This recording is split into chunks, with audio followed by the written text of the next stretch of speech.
sank over 100 years ago on April 12th, 1912. And this amazing ship was to be the crown jewel of the White Star Line. Except with it sinking, it started a death spiral that ended up ending the company. It was a combination of the CEO's arrogance and unfortunate errors that caused this majestic ship to sink. What a lot of people don't realize is how expensive the passages were on board the Titanic. A first class suite costs $4,350 for a one-way passage. A first class regular room per person cost $150. A second class passage costs $60 and third class costs $40. What's interesting is of the 700 passengers on third class, they only had 2 bathrooms to share, one for men, one for women.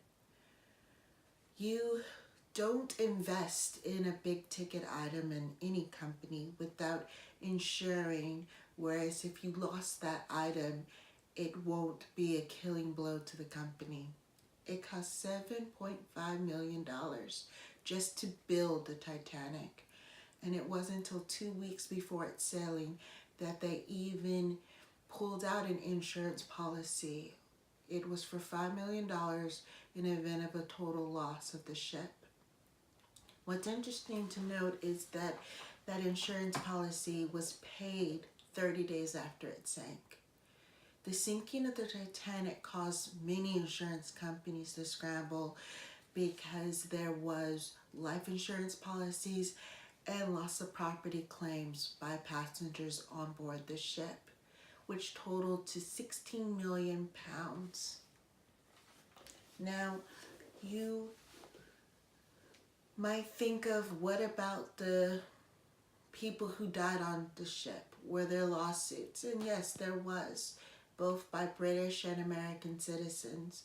It took 4 years before anyone saw a penny, and the White Star Line issued $2.5 million total. $2.2 million went to British citizens to split, and then also had to cover everyone's legal fees. $400,000 went to American citizens to be split and also covered their legal fees.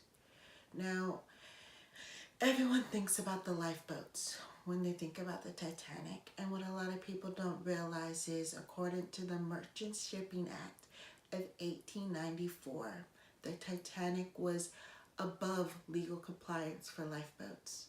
After a certain threshold of freight tonnage, a ship was required, no matter how big, past this tonnage, to only have 16 lifeboats, which should hold 990 people.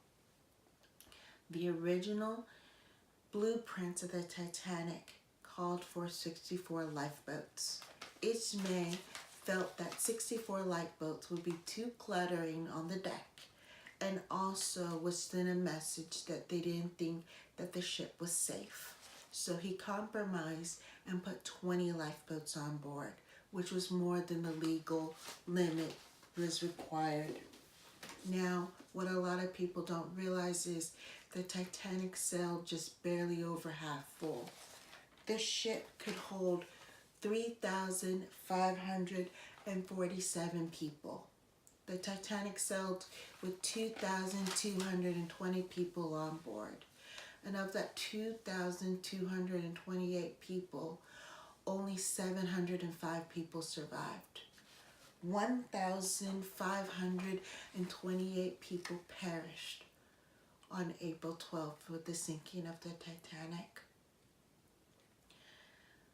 There's so many, in conclusion, there's so many facts about the ship that I could go on for hours, but just to narrow it down some, I personally think that it was the arrogance of the first class and unfortunate events that caused so much loss of life. If all 20 lifeboats would have been in full capacity, 1,178 people could have survived, which was more than 300 people that died they could have lived. There was 79 third-class children on board the ship, and only 27 of them survived. Where in contrast, 57 first-class male passengers lived. There was 12 dogs on board the ship, and 3 of them survived. They truly felt that the ship was not going to sink like it did. They waited over an hour from the time the ship hit the iceberg before they even started putting people on the lifeboats. Lifeboats where there was supposed to be a lifeboat drill, and the captain felt like it was an unnecessary chore, so he canceled it. Whereas if they had the drill, the crew would have known precisely how to undock and lower the lifeboats into the water with passengers on them.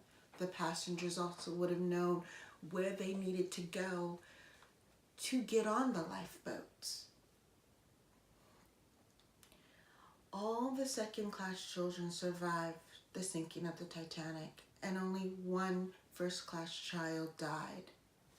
But in contrast, 52 of the third-class passenger children died on board. There are so many interesting small stories regarding the Titanic, and someone can go on for hours just reading and learning about this. So I'm going to leave you with my favorite unknown fact of the Titanic.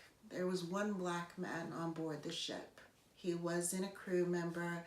He wasn't a third-class passenger. He was a very well-to-do Caribbean businessman moving to New York with his wife and family. He made sure that his wife and children got on board a lifeboat, and he died. I really think and hope that I've given you guys enough curiosity to do some digging and maybe figure out or find an interesting fact about this majestic ship that you could be interested in. Thank you.